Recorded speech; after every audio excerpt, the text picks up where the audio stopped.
अब समय है उस फ्लाई पास्ट का। 51 विमान इस वर्ष के फ्लाई पास्ट का हिस्सा है और ये एक अजूबा ही है श्वेता। और जब ये सारे विमान नजर आएंगे, हम एक एक करके उम्मीद करते हैं कि कोहरे के बावजूद ये सारे विमान आसमान में हम सबको नजर आए। लेकिन आज तक पर जैसा हम कह रहे हैं, हम आपको वो विशेष तस्वीरें भी दिखाएंगे जो शायद उस कोहरे की वजह से प्रत्यक्ष नजर न आए, पर कैमरों की नजर से वो बचते नहीं है। इसीलिए चाहे हमारे स्वदेशी हेलीकॉप्टर्स हो, हमारे तकनीक को साझा करने के साथ हासिल किए हुए लड़ाकू विमान हो, हमारे मालवाहक विमान हो, ये सारे आप कुछ ही देर में आसमान में, कर्तव्य पथ के आसमान में देखने वाले हैं। उड़ान ये भर चुके होते हैं, लेकिन इसमें बहुत जरूरी होता है कि ये सारे विमान एक साथ उड़ान भरते हैं। ये सारे विमान लगभग कुछ सेकंड के फासले पर सर एक एक करके आसमान में नजर आते हैं। तो युद्ध में जैसे हम देखते हैं कि बड़ा सिंक्रोनाइज्ड होता है, वैसे ही कर्तव्य पथ पर वो समन्वय चाहिए उन सभी उड़ानों को संचालित करने के लिए। नियंत्रण का प्रदर्शन होता है फ्लाई पास्ट। वायुसेना इस समारोह को बना हुआ है ऊंचाइयों पर ले जाती हुई कुछ ही देर में यहाँ शानदार फ्लाई पास्ट। और सर जैसा हमने बताया था कि चाहे सामने दिखे न दिखे, हमारी टीवी स्क्रीन पर आज तक पर जरूर दिखेगा। वो एरियल व्यू आप देख रहे हैं, ये जहाज राष्ट्रपति भवन के ऊपर से उड़ के आएंगे। एक एक फॉर्मेशन के अंदर एक एक मिनट का गैप है।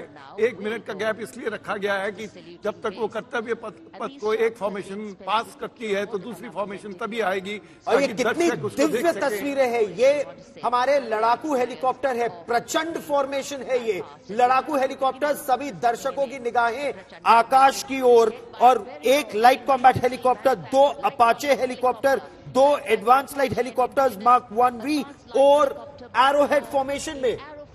प्रचंड जहाज हमने इंडिया में बनाया है, आर्मी और एयरफोर्स ने इंडक्ट कर चुके हैं। तकरीबन 20 जहाज स्क्वाड्रन में पहुंच चुके हैं और बहुत ज्यादा तकरीबन 200 जहाज हम दोनों सर्विसेज ने, एयरफोर्स और आर्मी ने लेने हैं।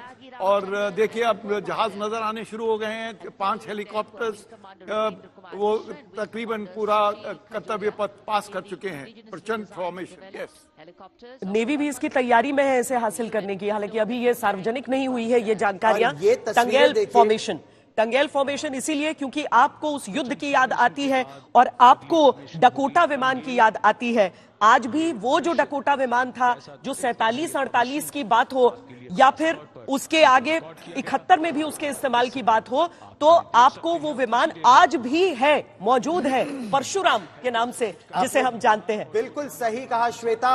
ये डकोटा विमान 1971 की लड़ाई में पाकिस्तान के दांत खट्टे करने में, उस समय के पूर्वी पाकिस्तान में टंगेल ड्रॉप गिराए तो 800 सिपाही थे पैरा ड्रॉप, लेकिन खबर छपी कि एक ब्रिगेड ने एयर ड्रॉप किया है और उससे घबरा गया था पाकिस्तान, आत्मसमर्पण कर दिया था पाकिस्तान ने। ये वो परशुराम, वो विमान डकोटा, साथ 2 डॉर्नियर विमान उड़ रहे हैं। ये भी बड़ा ये दिलचस्प कहानी थी कि किस तरीके से जो सारे सैनिकों को ड्रॉप किया गया था, पहली बार ऐसा हुआ था, टंगेल में एयर ड्रॉप हुआ था, और सैनिकों को कैसे ऐसे ड्रॉप किया जाए कि हर कंपनी एक साथ एक जगह पर रहे। अलग अलग विमानों ने अलग अलग जगहों से उड़ान भरी थी और वहां टंगेल के ऊपर एक ऐसा दृश्य जिससे दुश्मन के पैरों तले जमीन खिसक गई थी। अर्जुन, ये जो फॉर्मेशन है बहुत ही जबरदस्त। C295 एयरक्राफ्ट लीड में है, 2C-130J विमान, ट्रांसपोर्ट विमान, भारतीय वायुसेना के बैकबोन, भारतीय वायुसेना की टैक्टिकल बहुत जबरदस्त C-130J अमेरिका में निर्मित विमान है। C295 भारत शक्ति को बढ़ाते हैं मार्शल चोपड़ा। C295 इंडिया में बन रहा है, बनना शुरू हो गया है। पहला जहाज इंडक्ट कर चुके हैं और C-130 स्पेशल ऑपरेशंस एयरक्राफ्ट है जो डीप पेनिट्रेट करेगा एनिमी लाइंस के अंदर, और इसमें पैराट्रूपर्स जाएंगे, उनको लैंड कर भी किया जा सकता है या ड्रॉप किया जाएगा। ये बहुत बड़ी इंपॉर्टेंट कैपेबिलिटी इंडिया के पास है। और चूंकि आसमान में निगाहें उतनी ही अहम है, इसीलिए आप नेत्र फॉर्मेशन देख रहे हैं। एक AEW&C विमान और 2 Su-30 विमान आपको दिख रहे हैं। ये बादलों से ऊपर यानी जमीन से हजारों फीट ऊपर की एक्सक्लूसिव तस्वीरें हम आपको आज तक पर दिखा रहे हैं। और ये बहुत महत्वपूर्ण तस्वीरें हैं। आकाश में आपकी आंखें होना, दुश्मन के इलाके में नजर रखना, चाहे वो आकाश में हो या जमीन पे। और ये जो नेत्र विमान है, advance early warning command and control station जो भारतीय वायुसेना का है, ये बहुत महत्वपूर्ण है युद्ध के मैदान में। जैसे भारतीय नौसेना का जो अगला फॉर्मेशन आ रहा है, एक P-8I और 2 Su-30, एयर मार्शल सिन्हा और एडमिरल सिन्हा जो P-8I है, लद्दाख से लेकर हिंद महासागर भारत का वर्चस्व स्थापित करता है। आपने बिल्कुल ठीक कहा गौरव। P-8I जब से हमारे पास आया है, हमारी जो टोह करने की क्षमता है समुद्र के ऊपर पूरे इंडियन ओशन, और जैसा कि आपने कहा कि लद्दाख में भी उसका इस्तेमाल हुआ है, तो उसके ऊपर नजर रखते हैं कि कौन सा शिप कहां से कहां जा रहा है। और उसमें डेटा लिंक है जो कि ग्राउंड स्टेशन के साथ जुड़ा हुआ है, और वो हमेशा ऑनलाइन खबर देता रहता है अपने शिप्स की और सबमरीन्स की। और अब भीम को देख रहे हैं आप, क्योंकि C-17 है और 2 Su-30 विमान है। आप ये भी समझिए कि इन सबको एक साथ किसी ऐसे समय पर आसमान में उड़ान भरना आसान नहीं होता है। इसके पीछे प्रशिक्षण भी है और अभ्यास भी है। ये C-17 और 2 Su-30 विमान जो कि एक विक फॉर्मेशन में दिख रहे हैं। स्टैंड के पीछे एक एयर ट्रैफिक कंट्रोल, फ्लाई पास कंट्रोल बनाया गया है, जहां से इन जहाजों को कंट्रोल किया जा रहा है, उनको पूरी इंफॉर्मेशन दी जा रही है, और उनकी अलाइनमेंट के लिए अगर उनको कोई सपोर्ट चाहिए तो वो भी दिया जा रहा है।